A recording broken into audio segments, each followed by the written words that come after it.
Hey there, so I'm Jeannette Tossounian and I spent a couple of years in jail. While I was in there, I did a lot of writing, I did poetry, and I did a lot of art.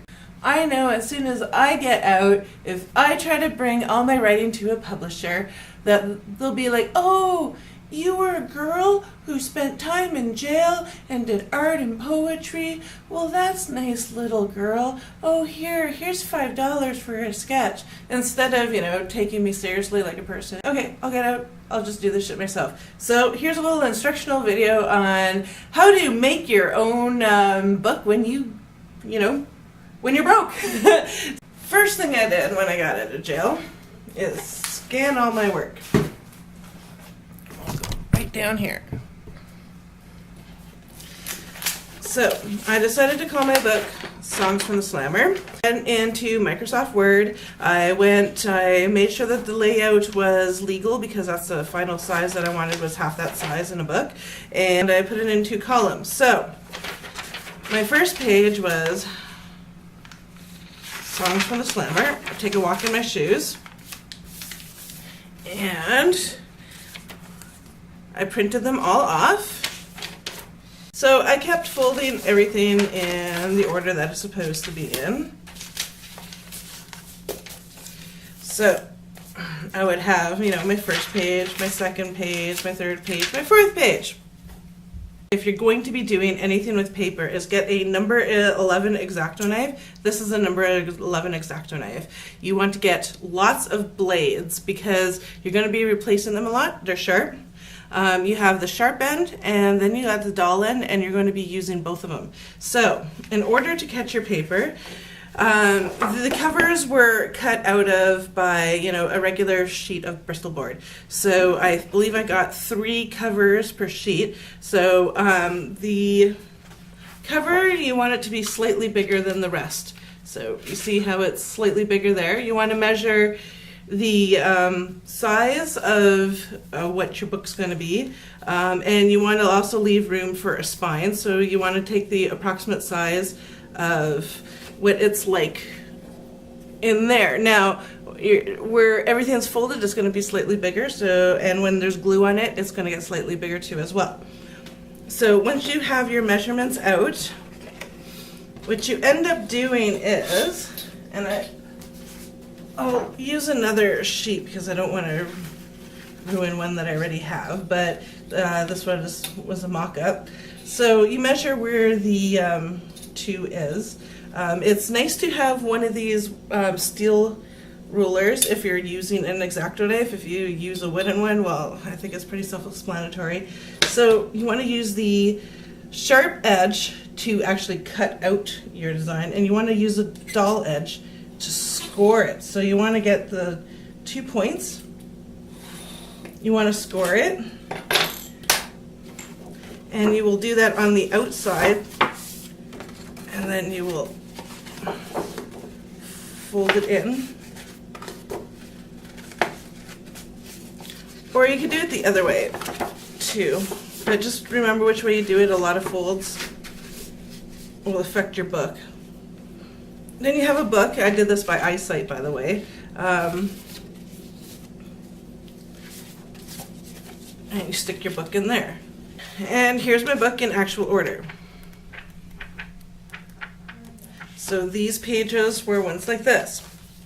Now, I did 1 page at a time because when you're binding the inside, there's different ways you can do it. You could staple them together.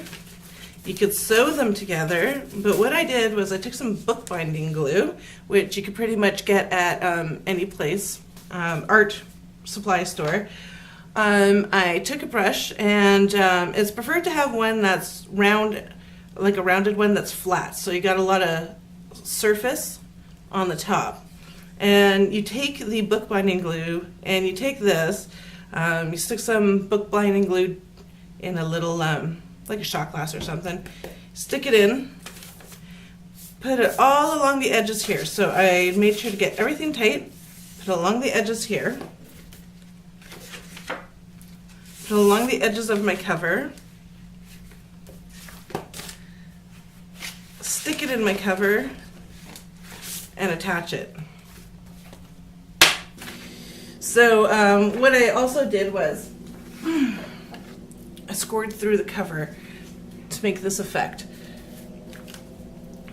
Actually, I cut through the cover with the sharp end, and I used this part as a template, so I went and I traced that so they're all even, so they all turned out to be the same like that. So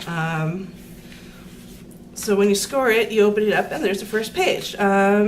And that was just simply highlighter, and I hand did that all. So the first books I made about 100 handmade books at first, and I sold them all, or most of them. These are the few that I have left, actually.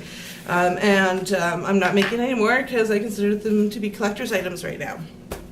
So I sold a whole bunch of these with that money, and also I applied for a small award grant, and I got it, which was $500. So I ended up taking my book, taking what I had, take a walk in my shoes, and I took the content, brought it to a publisher, got myself an ISBN number and a barcode to make it all professional, and put everything on the side so they could be put into bookstores.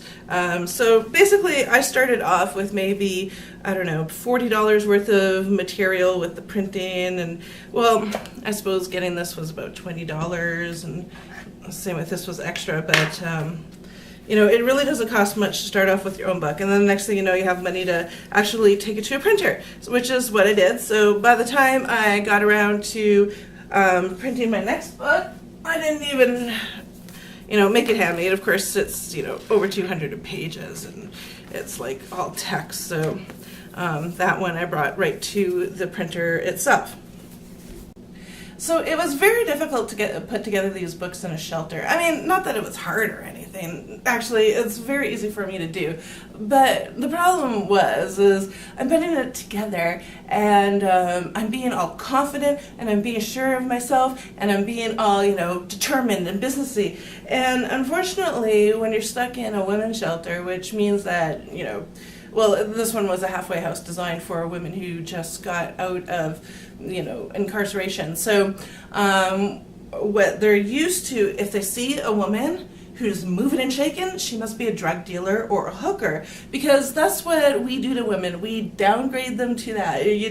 A woman, if she's going to go into business, oh, you can make jewelry, oh, you're an artist, oh, how cute, Unfortunately, that's what we do to women. Now, if a man were to get out of jail and he were to be determined to want to do something and get out there and go somewhere, people might actually take him a little more seriously than a woman getting out of jail.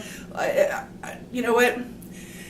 It's hard, I'm in my 40s, I'm a little overweight, and I just got out of jail, so I'm pretty much a complete write-off to society, and I'm aware of it, which is why I do a lot of self-promoting, because if I wasn't out here self-promoting myself, I'd just be sitting around on welfare, doing, drugs. Now, I remember, and I'm in jail with this one girl, and she was young, and she was ambitious, and she was bright, and she was coming up with any scheme she could possibly do to sell advertising to people, and she'd go into businesses and get their advertising money, and half the time the thing that she was advertising for wasn't really existing, so she ended up being caught with fraud. And I'm like, well, why did you do that? Oh, for the crack. I just wanted crack money. I just wanted to scam people for crack money. I need crack. And I'm like, oh, you poor girl. And she was young, and she was actually pretty bright and with it, and I'm looking at her going, well, she's definitely not like completely lost into the drug area. I mean, it does sound like it, but I've known a lot of girls around that age, and they could easily get out of it.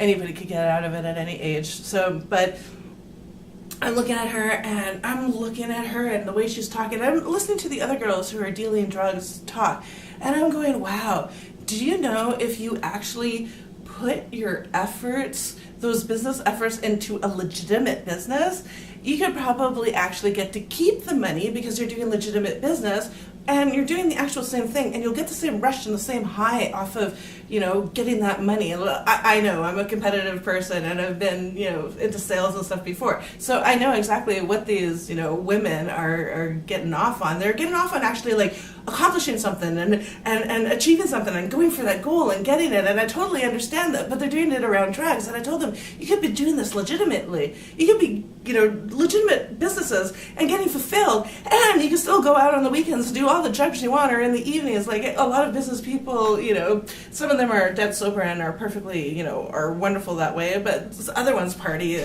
all they want. So like, why just spend your time just on, trying to get all these like small amounts of, drugs and small amounts of deals when you can actually do the same effort and actually get somewhere.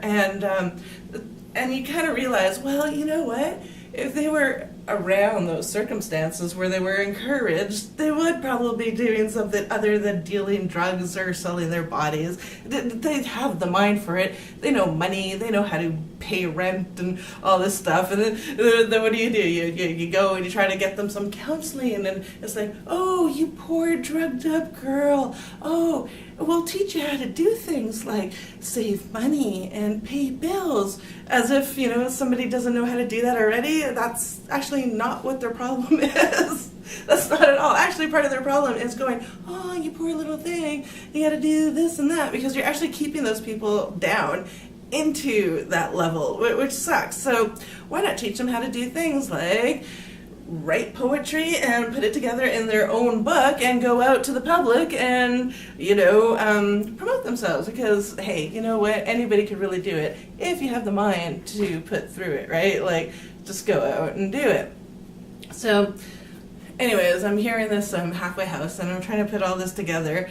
And, of course, some of the counselors are like, oh my God, Jeannette, that's so cool, I want to buy it. And then other ones are like, oh no, maybe we shouldn't, because we don't supposed to be buying the things that the, our clients use or make, because, well, that's encouraging them, and we can't do that. It's apparently bad because, if a girl makes a necklace and you give her $20, she could go out and buy crack with that money, like, ooh, she might make her own choices, and that choices might be bad because you're treating her like she's bad, so she probably will make bad choices, like, that's the way it goes. So, yeah, there's nothing like being in some halfway house and in some shelter and being in your 40s and running your own businesses. You've had employees, you've paid your rent, you've gone to school, and you have some kid just fresh out of college with a sociology degree trying to control your life and talking to you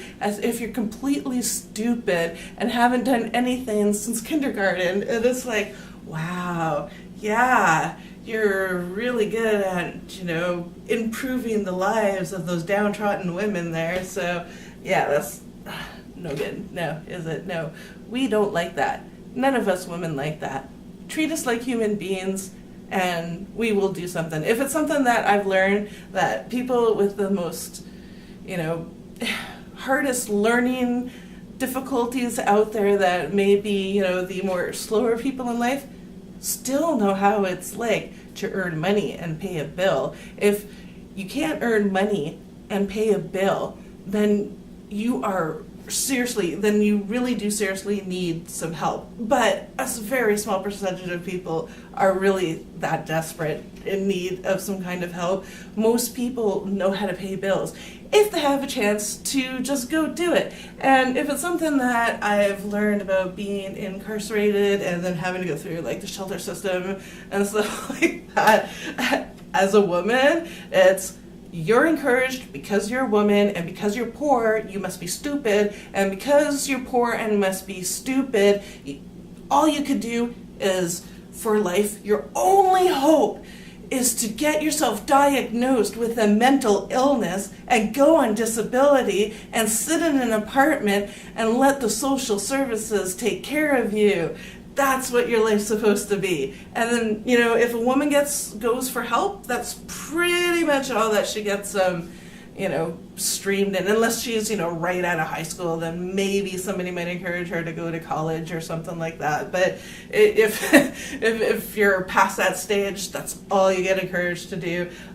You don't get anything else. that's friggin' it. So you gotta make your own life, and that's what I'm doing right now. So thank you for watching, and if you'd like to know more about books, how to put them together, how to publish them, what it was like in jail, blah blah blah blah blah, just give me a holler. Okay, bye.